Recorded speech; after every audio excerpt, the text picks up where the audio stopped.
In the winter of 1944, strange lights began appearing over the American West. Farmers spotted flickering parachutes. Rangers found metal fragments buried in snow. And in Oregon, a group of children stumbled upon what looked like a harmless balloon, only to unleash the first enemy-caused deaths on the U.S. mainland during the entire Second World War. What no one knew then, not the Army, not the FBI, not even the men who discovered the wreckage, was that these drifting shapes had traveled more than 6,000 miles, carried by a river of wind no American scientist had ever mapped. They were silent, unpredictable, and potentially catastrophic. For the first time since Pearl Harbor, the United States feared an attack it couldn't see, or stop, or even understand. This was Japan's balloon bomb campaign, a desperate, ingenious plan to set the American continent on fire, terrorize its population, and force U.S. forces to divert men and machines away from the Pacific. What followed was a battle without front lines, fought by meteorologists, intelligence officers, school teachers, and forest crews, against weapons designed to ride the sky itself. And for months, no one knew if the next balloon would land harmlessly or strike the heart of an American city. In the final months of 1944, the Empire of Japan faced a strategic reality more dire than anything it had imagined when the war began. The fall of Saipan in July had placed American long-range B-29 bombers within reach of the Japanese homeland for the first time. The Battle of Leyte Gulf in October, the largest naval battle of the war, shattered Japan's remaining surface fleet and severed much of its access to vital resources across Southeast Asia. Every month, U.S. submarines sank more of Japan's merchant shipping, tightening a blockade that starved industries, cities, and armies alike. Tokyo's leaders understood, perhaps more clearly than ever, that the war was shifting irrevocably toward the Japanese home islands. And with each new wave of American bombers taking off from the Marianas, the horizon darkened further. It was in this climate of desperation that a group of Japanese Army scientists at the Noborito Research Institute turned to a natural phenomenon few outside meteorological circles had ever heard of. High above the Pacific, at altitudes around 30,000 feet, flowed a narrow river of air, a powerful high-altitude current capable of carrying anything caught in its path at speeds approaching 200 miles per hour. Today it is known worldwide as the jet stream, but in the 1930s and early 1940s, it was a discovery still hidden from most militaries.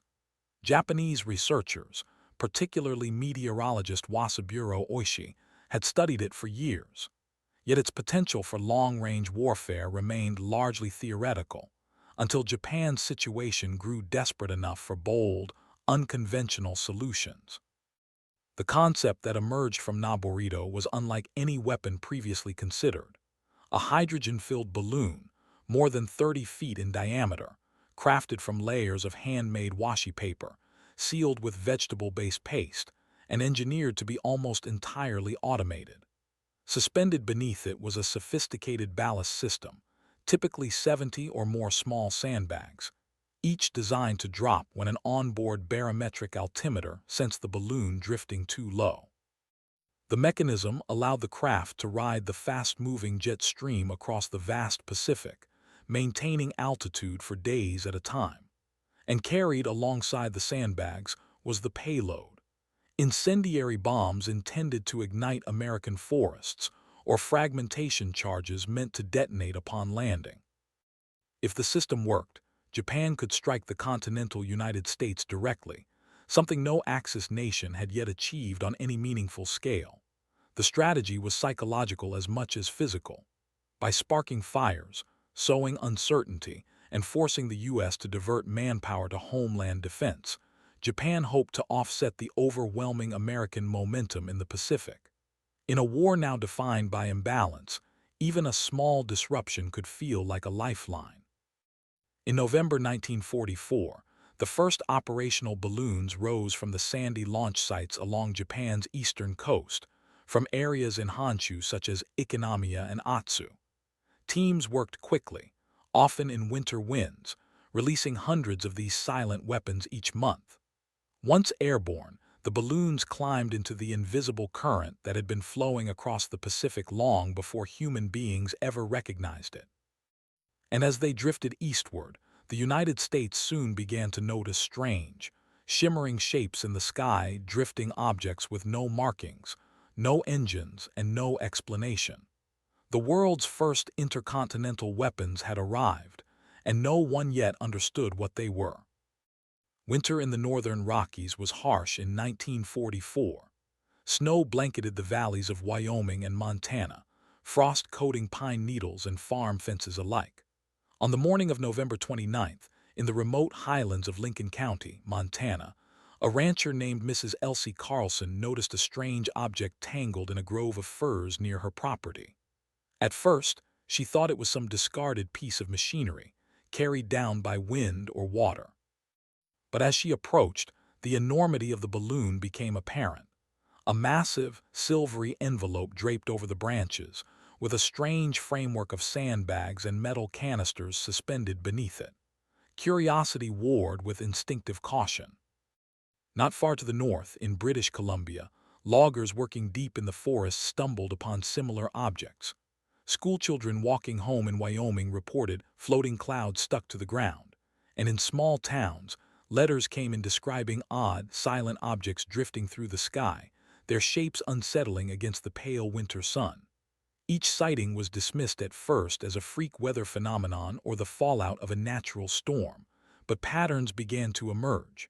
Something was not right. By early December, U.S. Army intelligence was involved. Officers and field teams, sent to recover the devices, encountered snowdrifts, bitter cold, and terrain that slowed every movement. The first attempts to study the balloons revealed their complexity.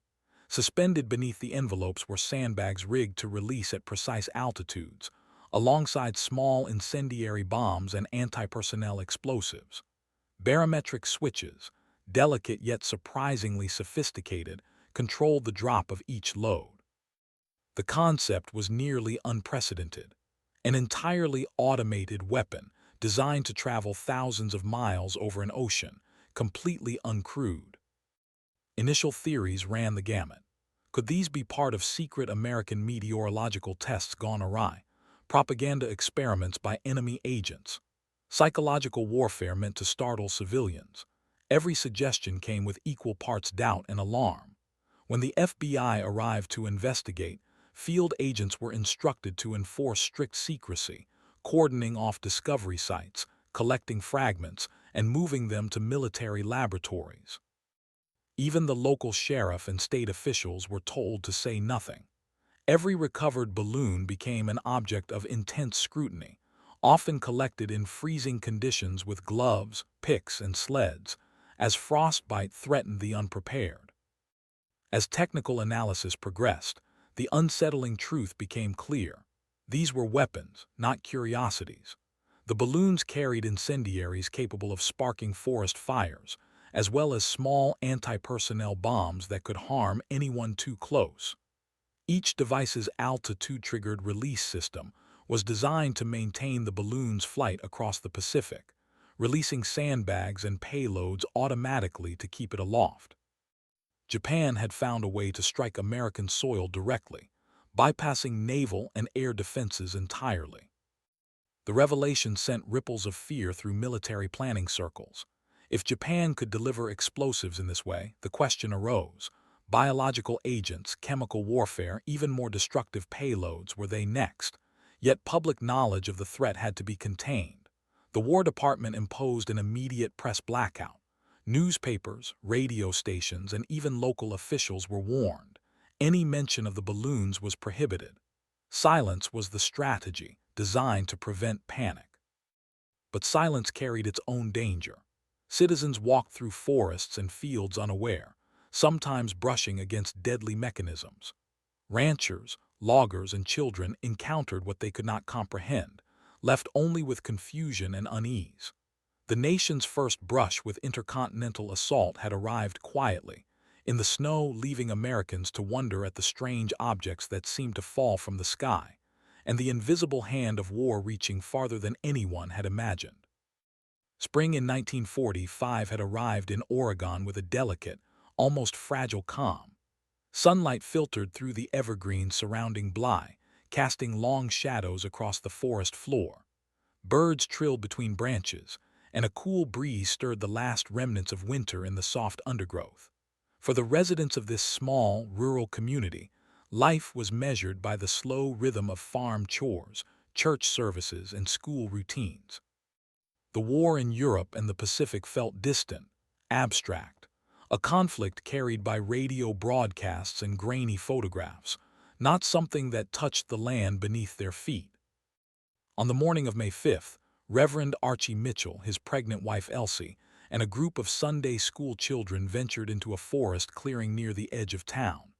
Their goal was simple: teach the children about the forest, about nature, and about patience and reverence for life. The scene was pastoral, almost cinematic in its tranquility. But the wind carried with it an unfamiliar, shimmering object, caught high in the branches of a Douglas fir. It was a silver balloon, a silent, floating ghost of the vast Pacific, suspended like a harbinger over the clearing. Elsie noticed it first. Its enormous, quivering envelope flickered in the sunlight, and the children, naturally curious, drew closer. Reverend Mitchell, cautious and attentive, kept the group slightly back, sensing the object's strangeness but unaware of its lethal purpose. The balloon had traveled more than 5,000 miles, riding the jet stream from Japan, carrying within it a payload designed to ignite forests, destroy property, and harm anyone in proximity. Then, in a moment that would sear itself into history, the balloon released its deadly cargo. The incendiary bombs, designed to ignite on impact or via a barometric trigger, detonated suddenly. The explosion was instantaneous, shocking in its violence, almost surreal against the springtime calm. Flame and metal erupted outward, consuming 6 of the children and Elsie instantly. Reverend Mitchell, thrown to the ground by the blast, survived, shielded in part by the body of a nearby tree and the shockwave's deflection. His survival was both miraculous and devastating. The sound, the heat, the screams became a permanent echo of that day. News of the tragedy reached the military quickly. Army and FBI investigators descended on Bly, Oregon, along with fire crews and law enforcement. The object was identified as one of the Japanese Fugo balloon bombs, a weapon meant to drift across the Pacific using the jet stream, released months earlier from Honshu. Field agents carefully documented the debris, photographing the envelope, sandbags, and altimeter mechanisms. The grim reality was confirmed. Japan's distant hand had reached the continental United States in a lethal and deadly way, and for the first, and only, time, civilian deaths occurred directly from enemy action on U.S. soil during World War II. Washington faced an immediate dilemma. Publicity risked panic and could potentially provide Japan with feedback, helping refine their aim. President Harry S. Truman, advised by military intelligence, chose silence. Newspapers received strict orders not to report the incident. Fire crews, law enforcement, and local officials were quietly briefed on the threat, but the general population remained unaware. The tragedy was contained in secrecy, documented in reports that would later serve as chilling testimony to the war's reach. The explosion at Bly, Oregon, carried a symbolic weight far beyond its immediate devastation. It proved that the global conflict, once distant and abstract, could touch the home front in ways Americans had never imagined. No soldiers had invaded, no fleets had crossed the Pacific, yet the war had arrived, riding the wind, striking through the invisible highway of the jet stream. The small clearing, once a site of learning and laughter, became a testament to the lethal ingenuity born of desperation, and the fragile humanity caught in the crossfire of a faraway empire's final gambit. Even as the nation continued to fight on multiple fronts, the blast in Bly lingered as a silent, solemn reminder. Modern war had become boundless, its reach spanning oceans and continents, and no place, however remote, was truly beyond its grasp. Japan's vision for the Fugo balloon campaign was audacious. In late 1944, as the empire teetered on the edge of collapse, military planners dreamed not merely of striking the United States, but of unleashing devastation on an unprecedented scale. Their objective was precise: ignite the vast forests of the Pacific Northwest. Dense stands of Douglas firs, pines, and spruce, stretching for hundreds of miles across Oregon, Washington, and Northern California, promised a single incendiary cluster the potential to consume entire valleys. Beyond the physical damage, the goal was psychological: panic, disruption, and diversion of troops and resources from the Pacific theater. The reality, however, was far more challenging than the Japanese engineers had anticipated. Winter launches in November and December collided with the harsh North Pacific weather.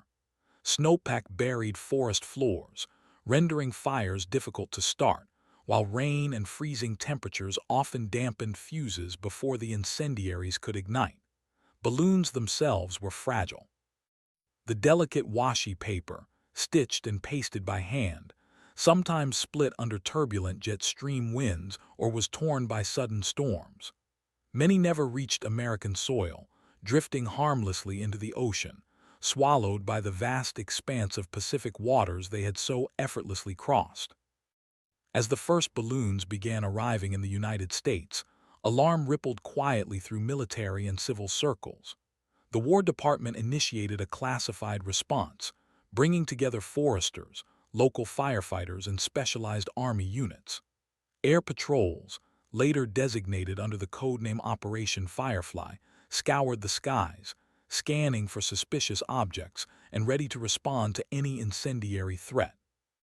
In the forests below, lookouts were posted in isolated cabins and fire towers, their occupants scanning tree lines for smoke that could signal disaster.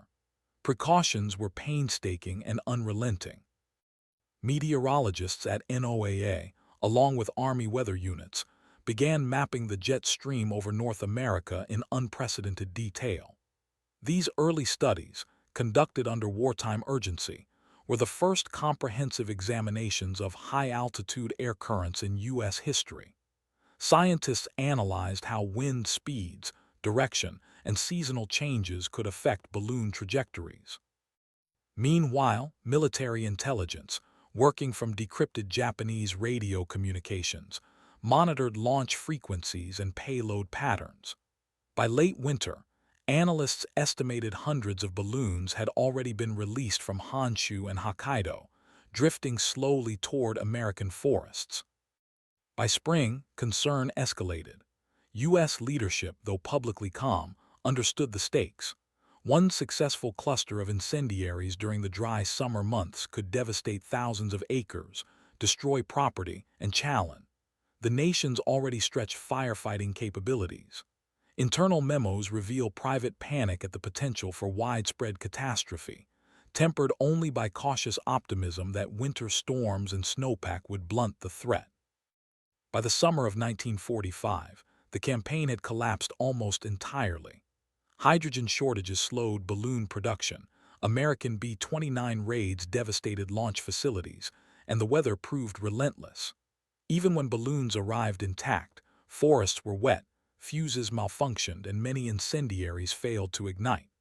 Of the thousands of balloons launched, only a few hundred were ever sighted on U.S. soil, and only a handful caused fires. The Pacific, vast and indifferent, had swallowed most of them. In the end, Japan's brilliant and scientifically audacious plan failed not because of lack of ingenuity, but because of nature and circumstance. The jet stream, once a vehicle for potential disaster, became a vast highway that carried most of their weapons harmlessly into the ocean. Yet the campaign left a lasting imprint. America's first domestic aerial threat, a quiet mobilization of firefighting and military ingenuity, and early meteorological insights that would shape post-war aviation and weather science. A deadly concept, remarkable in scope, had faltered, not from lack of vision, but from the sheer immensity and unpredictability of the world it sought to conquer. By the end of World War II, Japan had launched roughly 9,000 Fugo balloons, each one a fragile, drifting emissary of desperation. Yet the reality in North America was starkly different from the ambition. Only about 300 balloons were ever confirmed on U.S. or Canadian soil, scattered across the forests and plains of the Pacific Northwest. Even decades later, remnants continued to surface: rusting sandbags, torn washi envelopes, and altimeter mechanisms uncovered in remote logging camps or by hikers in Oregon and Washington. These silent artifacts were reminders that a war once measured in fleets and armies could also be carried by wind, traveling 6,000 miles with deadly intent. Militarily, the balloons were almost irrelevant. Aside from the tragedy in Bly, Oregon, and a handful of minor fires, the campaign achieved little. Yet psychologically, their impact was profound. For the first time, Americans realized that their continent, once thought a sanctuary across an ocean, could be touched directly by enemy action. The concept of distance as protection, oceans as natural barriers, was shattered. Across government offices, military intelligence, and civil defense organizations, officers and civilians alike were forced to confront a new reality. Modern war could arrive silently, invisibly, and from the most unlikely vector. The scientific legacy of the Fugo campaign proved unexpectedly enduring. U.S. meteorologists, initially tasked with predicting balloon trajectories, gathered data that would become foundational in the study of high-altitude wind currents. Mapping the jet stream over North America, recording seasonal velocity and direction, and tracking the movement of balloons provided insights previously unavailable. In the post-war years, these studies informed commercial aviation, long-range flight planning, and even early weather modeling. The very currents Japan had exploited in desperation became a tool for progress, turning a weapon into knowledge. Intelligence analysts also gleaned important lessons about the nature of Japanese innovation under duress. The complexity of the balloons, the altimeter-controlled ballast system, automated incendiary and anti-personnel payloads, and carefully engineered launch sequences, revealed a nation willing to harness cutting-edge science even as its empire crumbled. The Fugo program, though strategically negligible, underscored Japan's inventive desperation and adaptability, illustrating how technological ambition can persist even amid strategic collapse.